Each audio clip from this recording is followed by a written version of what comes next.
we will discuss differential scattering cross section for Rutherford scattering. So, the topic for today's lecture is differential scattering cross section.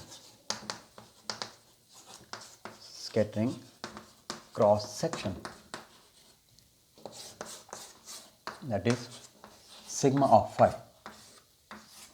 We will find an expression for sigma. What is sigma? Sigma is the cross section of scattering. So, we will draw the simple diagram for understanding of this concept, scattering cross section. So, we know that there is a target atom, that is heavy nucleus, and a proton beam, helium or alpha beam, alpha particle beam is incident. That is, it is a beam which is moving toward this side, and this beam is consisting of alpha particles. So, it is alpha particle beam. Now, we will consider small area of cross section, that is, let the circle having radius is p and outer radius is p plus dp, and this is the area element which is lying between the radius p and p plus dp. So, this is small area element. So, what is the number of particles which pass through this ring element or area element, and when it moves toward the heavy nucleus or target atom, then the central helium atom, it will retrace its path, that is, it will move toward this side, and after scattering it will move in the backward direction, that is, angle of scattering is 180 degree, that is pi radian, and other particles will move toward this side, and similarly this is the diagram for scattering of alpha particles by this heavy atom or heavy nucleus. Now, after scattering, we will draw again area element, that is 3-dimensional area element. This is 3-dimensional area element. So, let this angle is solid angle, small solid angle. So, this angle is d omega, because it is these particles moving in all directions. So, in all directions the angle formed is d omega, that is solid angle. So, we will find the number of particles which scattered through this d omega solid angle. So, what is d omega? We know that d omega is 2 pi sin phi d phi. This is value for d omega. We have already read this value in the previous chapter, that is solid angle.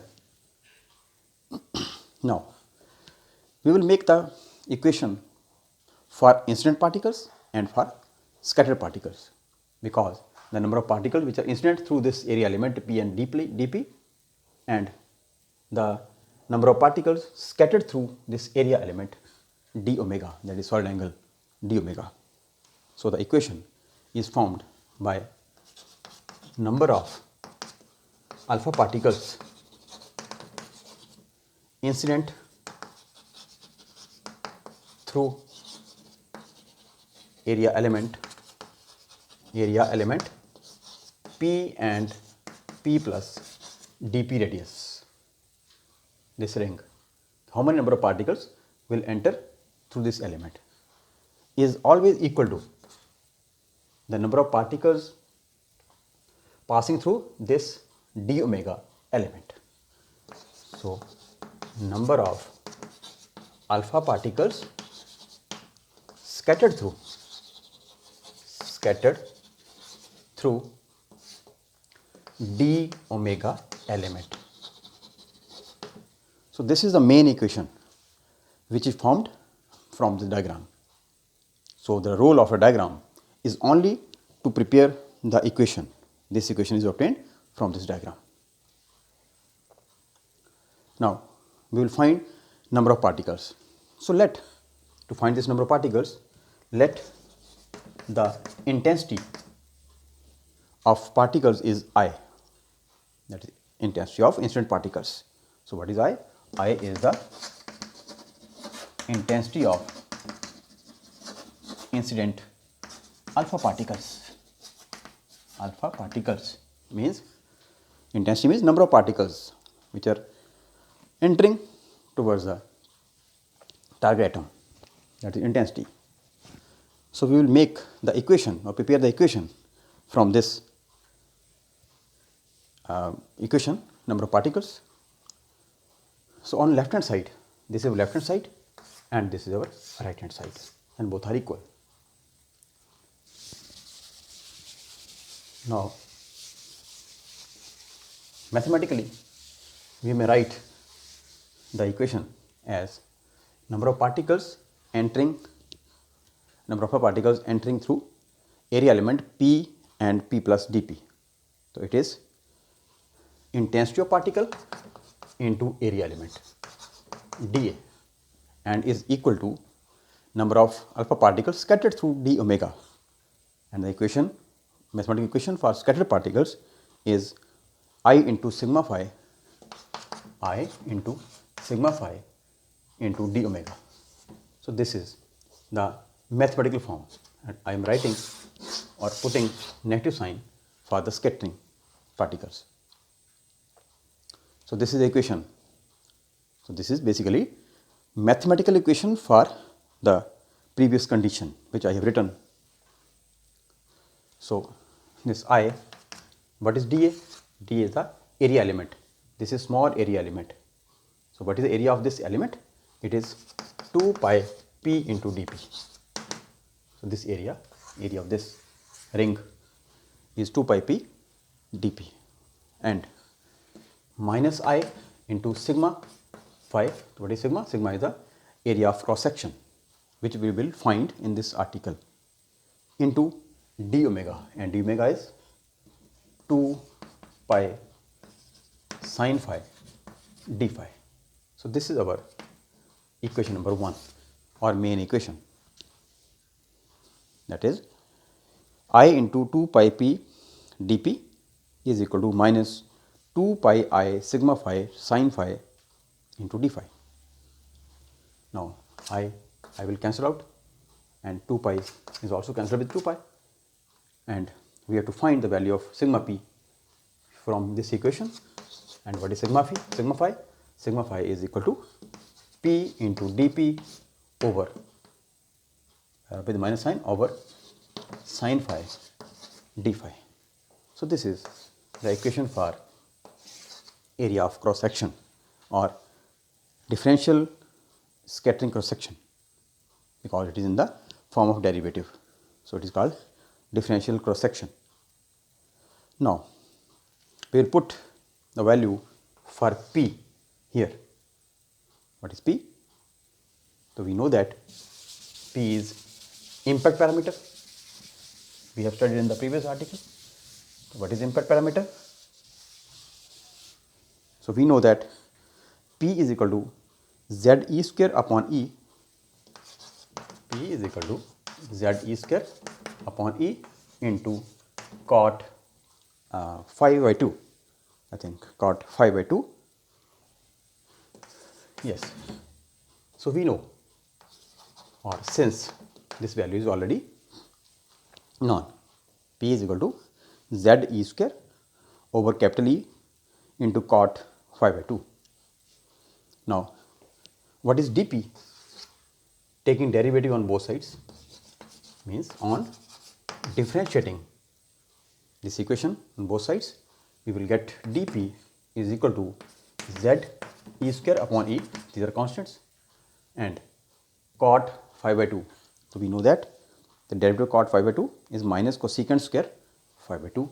It will be minus cosecant square phi by 2 into derivative of d phi upon 2. Is it okay? It is derivative of right hand side. Now, putting the value of p and dp in this equation, let this equation is equation number 2. So, putting these values in equation number 2, we will get, so what is the value? Sigma phi is equal to minus p, p means z e square cot phi by 2 over e into dp, dp means this is z e square upon e into minus cosecant square phi by 2 into d phi upon 2 over this sin phi. So, I am writing this sin phi as 2 sin phi by 2 cos phi by 2. So, I have written this formula or considered this sin phi as sin 2 theta or 2 phi. So, it is half angle formula, sin phi is equal to 2 sin phi by 2 into cos phi by 2, and this is d phi. Now, on solving or rearranging this equation, d phi will cancel with d phi, and this cot theta may be written as cot phi by 2 may be written as cos upon sin. So, sigma phi is equal to minus z e square upon e, z e square upon e whole square, because it is coming twice this equation, and cot is written as cos phi by 2 over sin phi by 2, because we know that cot is cos upon sin, and this cosecant and minus into minus plus, it is cosecant square phi by 2 into d phi upon 2, that is 2 is remaining, and d phi cancel over, this is 2 sin phi by 2 into cos phi by 2. So, ultimately this cos phi by 2 cancel with cos phi by 2, and 2 into 2 4, and this sin into sin square, and 1 upon sin square become again cosecant square. Ultimately it is cosecant square, it is also cosecant square, and at last we will get it is z e square upon e whole square over 2 into 4, that is 2. I am writing this 2 whole square, that is 4, 2 into 2, 2 square. So, cosecant square, cosecant raised to power 4 by 5 by 2. So, this is sigma phi. So, this is scattering cross section, expression for Rutherford scattering cross section. So, all these are constants, or we may write this scattering cross section is proportional to cosecant raised to power 4 5 by 2. So, this is the final expression for scattering cross section. So, this is our last article of this chapter. So, thank you very much.